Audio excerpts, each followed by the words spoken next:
Ref Resort NV. Então, NV com a adelantar na ano 87, depois que o sonesta não está para pôr cobrir o gasto não e mestrar o uso de garantia de governo para pagar.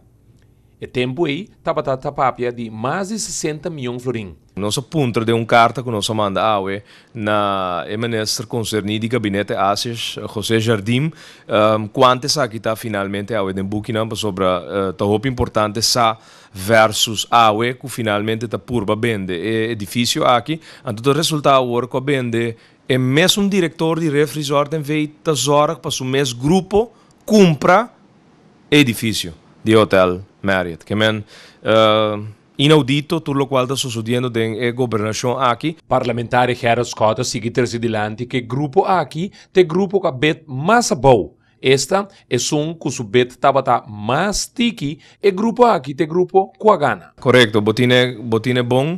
E grupo aqui tem grupo que oferece menos 100 para comprar edifício aqui, pero toch estão com a ganele. E nós sim compreendi que aqui da treino de simples hecho, que o diretor tem voorkennis de turcos, passou esta parte de Ref Resort en vez diretor. Senhor Gerard Scott avisa também que o comissário não avisa que não que mira turcos preto e branco.